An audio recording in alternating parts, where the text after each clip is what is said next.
some countries, waste is wealth, but here in Kenya, waste is an eyesore.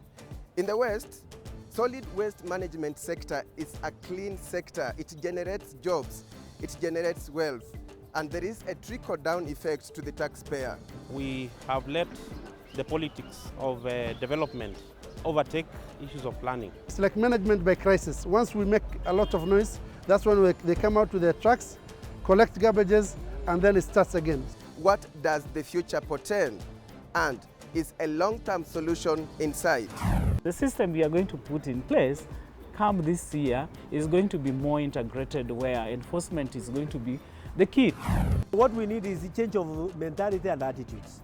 That is the focus of our show today as we train our cameras on solid waste management in Nairobi City County. This is the first show this year. Welcome, I'm your host, Alex Chamwada. In this show, find out why the current system of solid waste management in Nairobi is not sustainable, what the county government and stakeholders are doing about it, your role as well as the role of the private sector. Also in this show, lessons from Norway, how the nation is turning waste into energy and wealth. We have a new factory outside the city here where we produce biogas. Remember, you can participate in this discussion. Use the hashtag Nairobi Garbage Debate. Now, a new County Government Act is in place to provide a legal framework for the management of solid waste in the city. The act is expected to lead to the overhaul of the management of the sector. On our fact sheet, here are some key highlights of the act.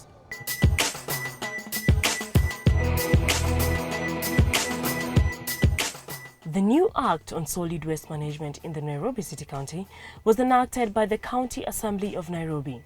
It was assented to by the Governor on the 16th of 2015 and gazetted on the 22nd of October 2015. It comes to effect by April this year. The Act provides provision for recycling, participation of the private sector, and separation of waste at source. A waste disposal site conforming to international standards will be established. It will be illegal to transport waste without a license. It will also be illegal to enter a disposal site without permission. Some of the new radical measures include controlled service provision, which may include a franchise system. Solid waste has been categorized into domestic waste, municipal waste, market waste, construction and demolition waste, industrial solid waste, agricultural waste, biomedical or clinical waste, hazardous waste, e-waste meaning unwanted electronical products, plastic waste, and junk waste including items like bicycles, automobiles, and other equipment that are obsolete whether abandoned or not in public or private places. For the Chamwada Report, I am Nina Shaban.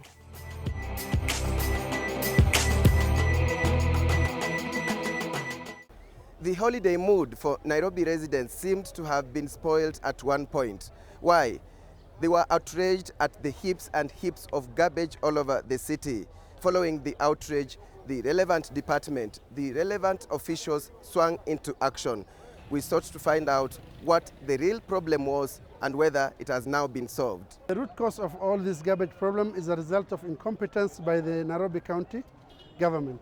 Isli has become a dumping site for all the garbage problems in Nairobi. There are no skips, there are no bins that are provided by the county government. If you're in the CBD, for example, every other 2-3 steps, there is a bin that you can put your rubbish. But in Isli, there's no skips, there's no bins. No, I think ordinarily it's expected that towards the end of December, garbage will accumulate because most of our staff are on leave. Others are, the equipment is also on service, annual service. And then now the challenge was this was an El Nino month, November and December. That made it very difficult for our vehicles and equipment to work properly in Dandora. That reduced the number of loads of lorries we can deliver per day. And that is why you can see there was an accumulation. Then there was also a challenge of payment to contractors who were not paid in good time. And therefore they demobilized their vehicles. That compounded the problem. But moving forward, we have paid all the contractors. We have repaired all of our equipment and lorries. Now we are fully operational. And you can see we have cleared here We are going to Muturwa and we are going to clear some of these things.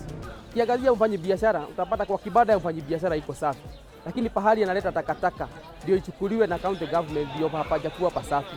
Na tumekuwa tukiongea na county government kwa maombi kwamba watuwekee sehemu fulani ya kuegeza takataka mahali itakuwa ikichukuliwa kwa kila wakati, lakini hiyo haijafanyika kwa muda. In Nairobi, it is either fortunate or unfortunate that we have different actor categories who are involved in waste collection. We have the county government with its fleet. We have also the private hired waste collection contractors who are contracted by the county government. Then we have the independent freelance waste collection companies who come to different individuals or neighborhoods and ask for contract, and people contract them. For me, I find this is the major undoing because there's not so much regulation on these actor categories, yet they go to very prominent parts of Nairobi collecting waste, and we have never had a good system of controlling them to make sure that waste reaches Dandora. At Dandora, we have a weighbridge which should document every contractor vehicle which has come, takes all its feature. But when you go to Dandora, you find that many of these private waste collection companies don't reach Dandora. There's no manifest to demonstrate that they have reached Dandora.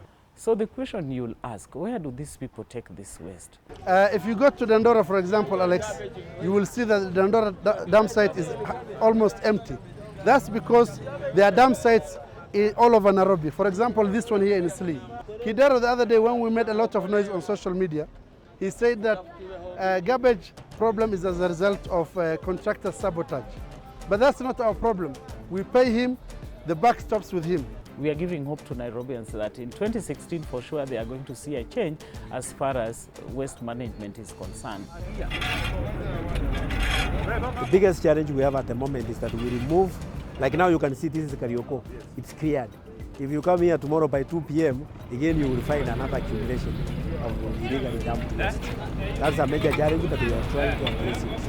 Using the police, using our enforcement, using the youth and the residents themselves. Because it is the duty of the residents also to ensure that their areas are not illegally dumped. So is recycling the future? And will the new County Act bring a new order in the management of solid waste in the city? That is the big question. The Constitution obligates us to create a legal framework, a good governance framework on solid waste management. Point number one is that we reduce waste at source. This is at domestic level. If we are able to reduce waste, reuse some of the waste and recycle it at source, the promotion of 3 R's, then we actually solve our problem 50%.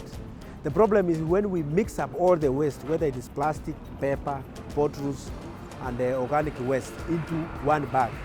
Then that complicates it because the recyclable waste becomes dirty and its value is diminished. And then the other challenge is that brings the cartels to Dandora because they come to sort out now. They want the bottles, they want the paper, they want the plastics, they want the metal. So to make money out of it. I think the problem starts with issues of planning. We have let the politics of development overtake issues of planning. The laws are there. We have the regulations in NEMA. We have the regulations now in the county government. It's an issue of political will to implement. We now want the waste management to be independent and sustain itself, and of course to evaluate whether the waste management system can sustain itself economically. What we are going to do is to prescribe for the right containers for the residents and then give guidance to where they can procure them from. That is what we are going to do so that the residents also have a responsibility of waste management. My waste is my responsibility. If you don't take your responsibility for your waste, for sure we found that the county government can no longer bear this burden or full burden of waste management. The county government is going to embark really on the final disposal, which is a major infrastructural investment that probably will take about 13 billion Kenya shillings to ensure that we put proper final disposal site for final waste disposal. But the elements of waste containment at the point of your generation, that is an indoor activity. The element of collection and transportation, for sure that is your extended responsibility as a resident or as a generator of waste in the city. In my house, I pay 200 shillings in an estate of about 100 homesteads. So that's a lot of money. I have a bin, but I give it to a private contractor. And the issue here is, when we give it to that private contractor, he doesn't have the capacity to take that garbage to Dandora. He puts that garbage somewhere else. The waste cost on the side of the generator can go as low as even paying 500 shillings from the high-income residential neighborhoods to 150 in the low-income residential neighborhoods. Then there is franchising, where we are going to zone, we have zoned Nairobi into 9 franchise zones. And the purpose of a franchisee is that they are branded. Like now you can see some of these green trucks are branded. And then they will have bags that are branded. So if there is any illegal dumping, we are able to trace who was dumping. The organic material, you can use it to generate biogas, even in your house level. If it's an estate, you can be able to accumulate the kind of organic waste that you are generating there and be able to generate gas. Number 2, whatever is left there can be able to be organic fertilizer. We want to set up an energy processing plant in Dandora to be able to process most of this waste. Time now for your contribution in this debate. Remember, the hashtag is Nairobi Garbage Debate. Chamwada Goodman says, we need responsible citizens. He asks, have you seen on the Mombasa-Nairobi highway the number of plastic bottles tossed out? AG Odero recommends processing at source to create new value chains. Mutura Patrick also wants Nairobi residents to be responsible when it comes to handling waste. Carol Kauri observes that we are not recycling enough and wonders why counties should buy manure instead of composting waste. In response to Carol's tweet, Judith Akolo says that composting is good, but think again about methane gas. If we can capture it, fine.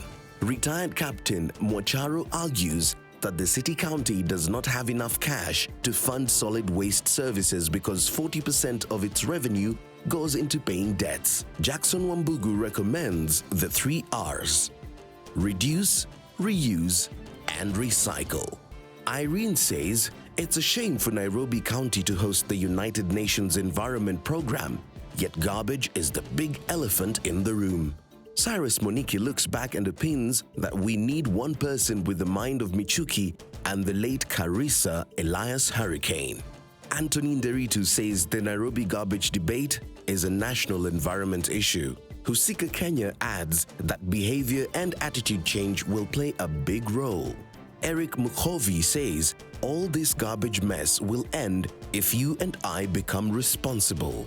Richard Kwizera has a lesson for Kenyans from Kigali. He says in Kigali, when one is seen throwing a water bottle on the street, he or she is notified to pick it. Embrace this culture. The conversation goes on Twitter. For the Chamwada Report, I'm Robert Randall. We take a short break. When we return, lessons from Norway on the management of solid waste.